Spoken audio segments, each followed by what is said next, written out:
Let us pray. Heavenly Father, may my words be like your words spoken through the prophet Isaiah. As the rain and snow come down from heaven, do not return to it without watering the earth, making it bud and flourish, so that it yields seed for the sower and bread for the eater.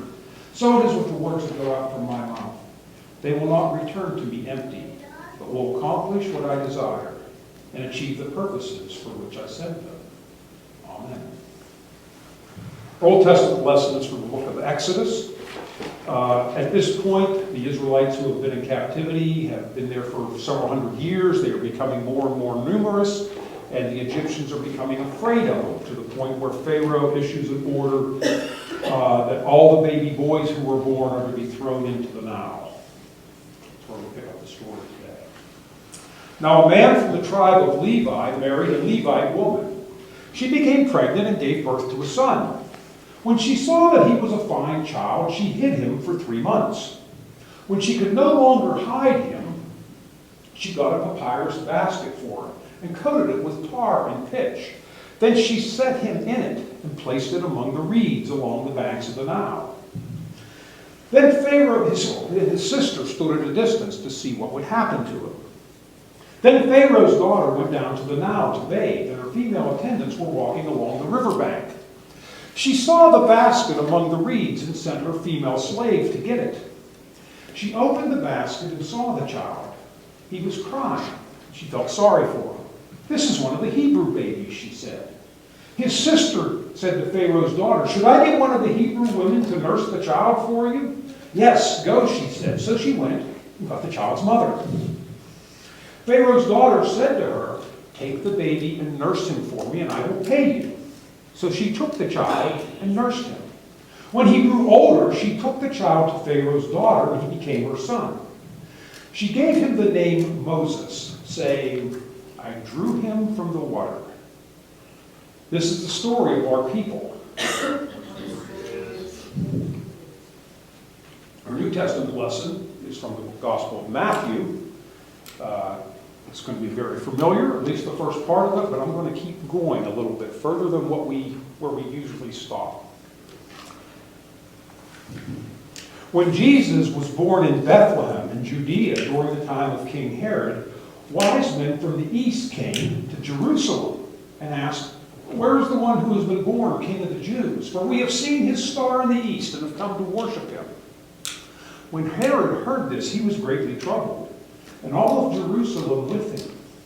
When he had called together the chief priests of the people and teachers of the law, he said to them, "Where is the Messiah to be born?" "In Bethlehem," they said, "in Judea, for it is written, 'But you, O Bethlehem, in the land of Judah, by no means are you least among the tribes of Judah, for out of you will come a ruler, a shepherd for my people Israel.' Then Herod summoned the wise men secretly and found out from them the exact time the star had appeared. Then he sent them to Bethlehem, saying, 'Go and make a careful search for the child, and when you find him, report to me, so that I too may go and worship him.' After the wise men left Herod, they continued on their way. Behold, the star that they had seen in the east went ahead of them until it stopped over the place where the child was. And when they saw the star, they were overjoyed. Upon coming to the house, they found the child and his mother Mary. And they bowed down and worshipped him. Then opening their treasures, they presented him with gifts of gold, frankincense, and myrrh. And having been warned in a dream not to go back to Herod, they returned to their own country by another way. After they had gone, an angel of the Lord appeared to Joseph in a dream and said, "Get up, take the child and his mother, and go to Egypt, for Herod is going to search for the child in order to kill him." So Joseph got up, took the child and his mother in the middle of the night, and went to Egypt, where he stayed until the death of Herod. Thus was fulfilled what was spoken by the prophet, "Out of Egypt I have called my son." When Herod realized that he had been tricked by the wise men, he was furious. And he gave the orders to kill all the baby boys in Bethlehem and its vicinity who were 2 years old and younger.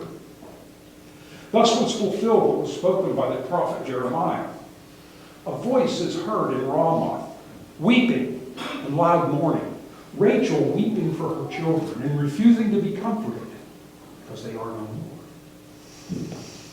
After Herod died, an angel of the Lord appeared to Joseph and said, "Get up, take the child and his mother and go to the land of Israel, for those who were seeking to kill the child have died."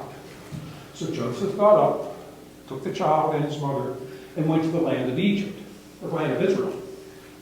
But when he heard that Archelaus was reigning in Judea in place of his father Herod, he was afraid to go there.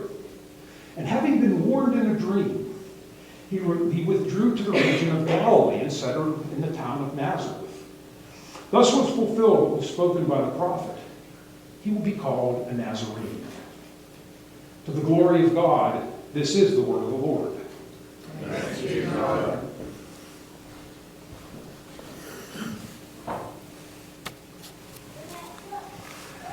It happens every year. Probably happens in your home. It definitely happens in the church. We might look forward to it, or we might wince at the thought that it's already time to do it. We have to put up the Christmas decorations. So we go to the attic or the basement or the storage shed and we dig out the wreaths and the candles and the tree ornaments. And somewhere there's a box marked Nativity Set. And I imagine this box gets a little extra attention because the pieces might be breakable, but also because they represent all the characters that we hold so dear, the ones that we read and hear about during Advent and Christmas. And nobody wants to be known as the person forever who dropped and broke the baby Jesus, or his mother Mary, or broke the wings off the angel. In the church, the nativity set is set in a place where it's visible, but it's probably out of reach. No harm is to come to the Holy Family. In my house, it's placed on the fireplace mantle, where it won't be struck by wayward wrapping paper or bumped into while watering the tree. And although the typical nativity set, whether it's made of ceramic or wood or plastic or just what you see on a Christmas card, is historically inaccurate, it does present a beautiful, peaceful scene. The baby Jesus, although probably cold and uncomfortable on a bed of straw, is surrounded by his loving parents and joyful shepherds and glorious angels and exotic travelers bringing gifts fit for a king. But do we really give much thought to the sequence in which all the characters came to Bethlehem that first Christmas? What if we put them in their places in chronological order? About 30 years ago, Katie used the children's sermon during the Advent season at the Plumville Church to have all the figures make their way to the front of the church over the course of a month. They started in the back, and each week they made it a little closer to the front, maybe stopping on a windowsill or a pew halfway up the sanctuary. On the way, they all had a story to tell. Of course, to do this, we need to blend the stories of Matthew and Luke. Let's see, the manger was already in the stable, along with some livestock, usually a cow. Then Mary and Joseph and the babe. So we'll put them where they belong.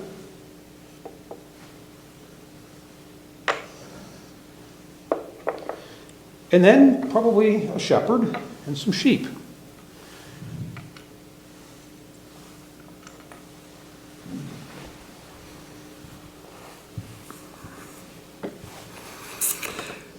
Maybe an angel. I guess we don't have an angel here. And maybe we'd put a star over the scene. And this might be an appropriate time to sing O Little Town of Bethlehem. It's such a peaceful setting. You know, harps of gold and anthems sweet and everlasting light, choirs of angels. We'll try to keep the scene accurate so the wise men and the camels are still far off. So now let's deconstruct the scene in chronological order as recorded by Matthew and Luke. The angel returns to heaven, and the shepherds go back to work.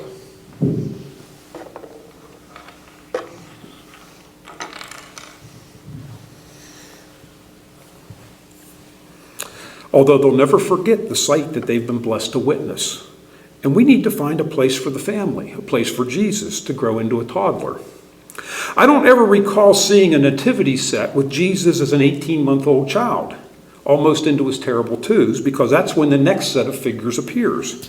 Methodically approaching from the east, we see three royal figures, and they're camels. Of course, by now, the Holy Family wouldn't be in a manger, they would be at home. Of course, we don't know how many wise men there were. We don't even know that they were wise, or if they were royalty. But since that's what the song says, we'll go with that. They have followed the star, but they were misled by going to Jerusalem. They met with the old king because isn't that where the new king would come from?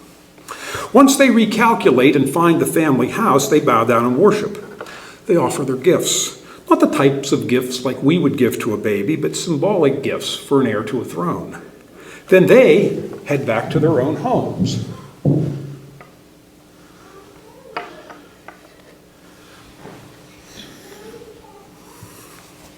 Shirley is touched by the scene that they found as the shepherds were a year or two before. So what are we left with on our nativity set? Just Mary and Joseph and Jesus, all alone, settling down to the life of a first century common family trying to earn bread and keep a roof over their heads. But after the wise men leave, there was one other figure in our scene that I'm sure we don't have a wooden figure of, but one that's just as much a part of Jesus' story as all the rest. You know, in our modern world, sometimes it can get easy to get caught up in all the commercialism and the school concerts and the college football bowl games, the traveling, the delicious dinners. So from time to time, we need to remind ourselves to keep Christ in Christmas. But if we read Matthew's story closely, we also need to keep Herod in Christmas. It's next to impossible to understand Matthew's story without the ugly parts, the rest of the story. Herod was the king of the Jews. At least that was a title given to him by the Romans. He ruled with an iron fist, thinking nothing of killing anyone, including his wife and other members of his own family, whom he considered a threat to his power and status. As Herod neared his own death, he ordered that on the day that he died, that many leading citizens in his jurisdiction be killed, so that there would be mourning throughout the land when Herod died. He would stand for no risk, real or imagined, to his throne. In the big picture, he was just a stooge of Caesar, but he had plenty of power and might to control his small domain. After the wise men leave, Joseph is warned in a dream to get out of the country. Once Herod realized that the wise men had played him for a fool, he set out to kill the newborn Prince of Peace. And if that required a lot of collateral damage, so be it. Who cares about a few Jewish infants anyway? So if we can picture our nativity set now, it's just Jesus and his parents. And if we could turn out the lights to signify nighttime, and maybe we hear a few more chords of Silent Night, the morning sun reveals that the Holy Family is gone.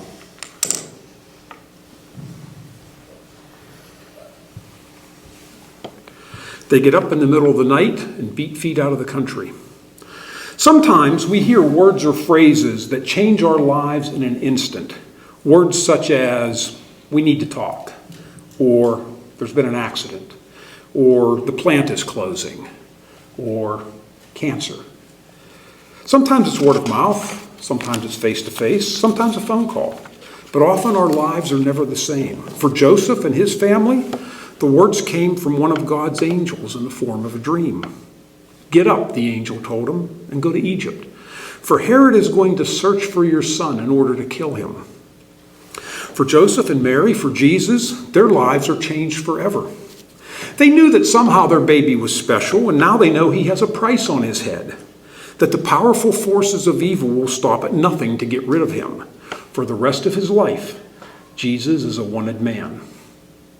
They escape Bethlehem under the cover of darkness, and surely for the next few days they keep looking over their shoulders for Herod's soldiers, in the same way the Israelites watched for Pharaoh's chariots, chasing them toward the Red Sea. From Bethlehem to the Egyptian border was about 60 miles, at least the journey of a few days. And who knows how far they would have had to be inside Egypt to be safe from Herod. They take whatever worldly possessions they can carry on a donkey. I imagine the wise men's gift of gold might have been of some use to them as they traveled, but I'll bet they left the frankincense and myrrh behind. They show up in a foreign land they had never been to before, with no one there to welcome them. Historical records estimate the Holy Family would be in Egypt, living as refugees or perhaps even illegal aliens, for about 2 years. Living in a strange land with an unknown language, strange foods, pagan gods, and being forced to start all over. But at least they made it out. Back in Bethlehem, other families with young boys were not so fortunate. At some point, the forces of Herod ride into town with swords drawn. Under orders from the king, all baby boys who appeared to be under the age of 2 were murdered. Historians say that since Bethlehem was a small town, the total number of male children living there was probably less than 20. But who knows how many parents, grandparents, or other family and friends met the business end of a Roman spear while trying to save the life of a child. There's a hard edge to Matthew's gospel. At a storytellers conference, I once heard the entire Gospel of Matthew told by heart from chapter 1 to chapter 28. I was amazed to hear how much pain and anger there is in the story. Matthew writes his account of Jesus' life sometime about the year AD 70, after the destruction of the temple by the Romans. And that certainly helped form the background in which Matthew wrote. But Matthew alone tells us of the slaughter of the innocents and the escape to Egypt. New Testament scholar Richard Swanson writes, it is hard to grasp the Gospel of Matthew without hearing Rachel weeping for her children. Everyone here loves Christmas. We hear the stories, the dreams, the words of the angels as they comfort and calm Mary, Joseph, and the shepherds. We light candles, we sing the familiar carols. We lose ourselves in the wonder of it all. It's such a sweet story of a special, holy baby, a picture of innocence. And when we leave the church and get into our warm cars and return to our comfortable homes, we might pick up the newspaper or turn on the TV and be snapped back into that world of shadows in which we live. We hear of drug abuse, corrupt politicians, hunger, refugees, maybe another school shooting, and we wonder how the world that Jesus came to save can be so full of sin. But the world Jesus came into is the same world in which we live, a world of good and evil, of light and darkness, of life and death. Matthew doesn't shy away from telling us the reality of a world in which paranoid leaders kill innocent children, and families have to flee their homes to save their lives. In 1966, among the domestic turmoil over Vietnam, civil rights, political assassinations, the rock group Simon & Garfunkel recorded a song called 7 O'Clock News, Silent Night.